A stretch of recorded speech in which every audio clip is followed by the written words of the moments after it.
Auto du boulevard Kia est fier de vous présenter cette capsule d'hier à aujourd'hui. Bon visionnement. Voici d'hier à aujourd'hui, une capsule de Normand de Lessard. Normand nous présente des personnes ou des événements qui sont venus marquer notre passé en Beauce. Sur ce, bon visionnement.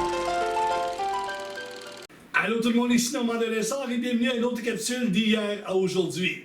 Qui ne connaît pas la Roche d'Or en Beauce? C'est situé à Notre-Dame-des-Pins depuis 1969. Aujourd'hui, je monte un petit montage qui nous montre l'histoire de ce fameux terrain de camping de la Roche d'Or. On regarde ce que ça donne. Bon visionnement!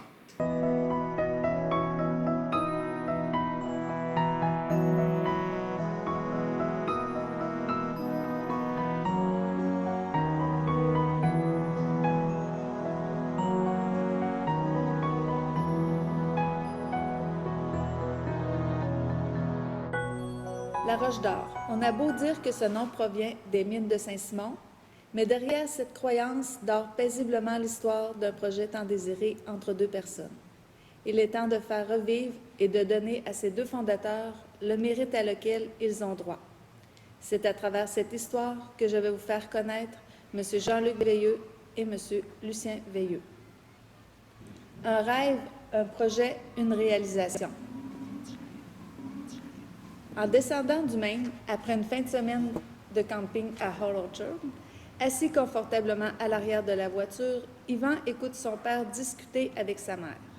En passant devant cette terre de plantation de pin à Notre-Dame-des-Pins, Jean-Luc se retourna vers ses fils et dit « Un jour, les gars, je vais faire un camping ici, avec votre oncle Lucien. » Jean-Luc, marié à Solange, a 4 enfants, Claude, Danny, Yvan et Paul. Jean-Luc est le frère de Lisette, la femme à Lucien, qui, eux, ont 2 enfants, Louise et Léo. Quelque temps suivi, et toujours avec cette idée derrière la tête, Jean-Luc, assis avec Lucien en prenant une petite bière, se lançant dans ses idées de grandeur, des idées plein la tête. Tel que je le connais, mon beau-père, il l'a sûrement laissé parler en analysant tous les moindres détails. Les 2 hommes entrepreneurs en construction de métier n'avaient pas peur des défis. Ils se lancèrent donc dans ce projet en 1969. Première pelletée. La première pelletée fut prise au printemps 1969. Le début d'un rêve devenu réalité. Il est maintenant temps de donner un nom à ce camping, en sachant que l'on avait trouvé dans la rivière Gilbert, rivière du camping, la plus grosse pépite d'or au Québec. Et ce, pendant plusieurs années, elle fut la plus grosse. Ils ont opté pour donner le nom du camping La Roche d'Or, et ce, en accord avec le curé du village. Une grosse roche peinte en or fut placée à l'entrée du camping pour commémorer la pépite d'or. Le camping ouvra ses portes à l'été 1969 en accueillant près de 89 campeurs. Les campeurs choisissaient leur terrain. Tous étaient heureux d'aller camper à La Roche d'Or. Piscine, parc pour les enfants et restaurant, il ne manquait de rien. Vous pouvez voir le parc d'enfants, remarquer la tourniquette, elle a 47 ans d'existence, ainsi que la grande glissade et les balançoires. Toujours dans leurs idées de grandeur, ils ont construit une énorme piscine. Tous étaient satisfaits et passaient de beaux moments en famille. Je suis le bébé en maillot rouge avec ma maman au costume noir. Durant l'été, plusieurs tournois avaient lieu, comme le volley-ball, la pétanque, le fer. Et 4 ans plus tard, ils ont construit un énorme terrain de mini-pot, un endroit où les plus vieux, le soir, en profitaient pour aller gager. Le meilleur remportait un prix. Claude, le fils à Jean-Luc, s'occupait de fermer le mini-pot, mais il ne m'a toujours pas dit pourquoi. Le camping était ouvert à l'année. L'hiver, la bâtisse était un club de motoneige. Les gens pouvaient également faire du ski de fond, raquettes et patins. La piscine servait de patinoire. Le restaurant était ouvert aux troqueurs aussi. Pas de perte de temps et d'argent. Mais le temps était dur, beaucoup de travail pour aussi peu de revenus. Mais bon, l'important était d'avoir du plaisir. Vous remarquerez à l'intérieur de la bâtisse, à l'entrée à droite, avant le dépanneur, il y a une porte. Il y avait à l'époque un bar à cet endroit. Nombreuses histoires se sont racontées là. Ce bar servait également à accueillir les employés de Jean-Luc et Lucien. À tous les vendredis soirs, ils venaient brûler leur paye en boisson, donc ils redonnaient leur argent dans un certain sens. Aussitôt la neige fondue, le camping était reparti. À chaque dimanche matin, le curé du village venait faire une messe. Il y a des activités qui ont suivi les années, comme le feu de la Saint-Jean,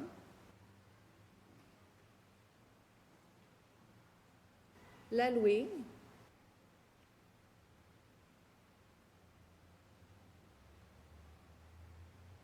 même principe qu'aujourd'hui. Noël du campeur aussi. On dit qu'à Noël du campeur, on attendait plus de 5000 personnes à cet événement. Les gens campaient un peu partout sur le site.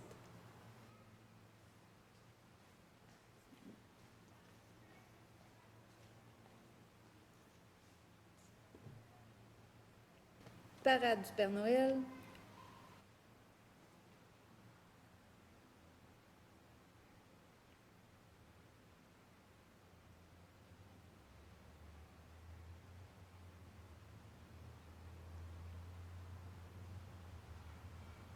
Les clowns, c'était la tradition aussi. Petits comme des grands s'amusaient grandement.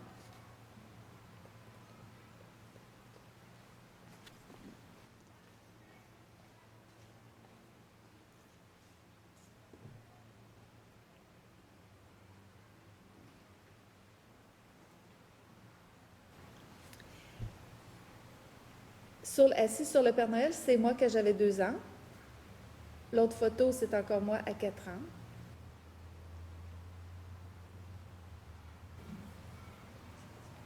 L'autre photo, c'est Lisette et Solange qui travaillaient beaucoup également avec leur mari.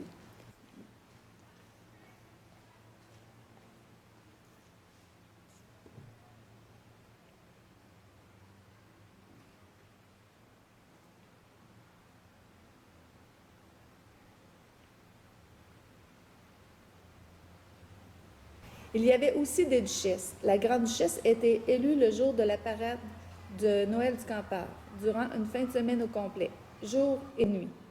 Le lundi, Claude s'occupait de ramasser les bouteilles vides. 2 cents la bouteille. Il se ramassait en moyenne entre 400 et 500 $. De belles soirées étaient organisées. Entre autres, le chanteur André Lejeune est venu passer une fin de semaine. La musique était toujours présente, toujours au rendez-vous.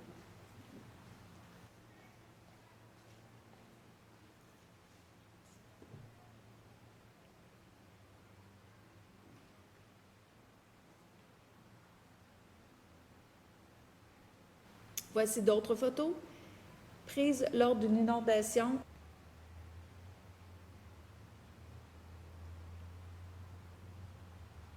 Un grand merci à Mme Lisette Veilleux, Claude, Yvan, Léo, Roland Veilleux pour tous les précieux souvenirs.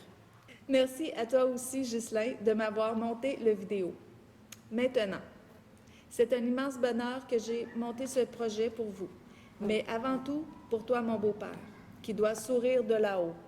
Pour toi aussi, mon oncle Jean-Luc. C'est avec respect et honneur que je vous dis 1000 merci.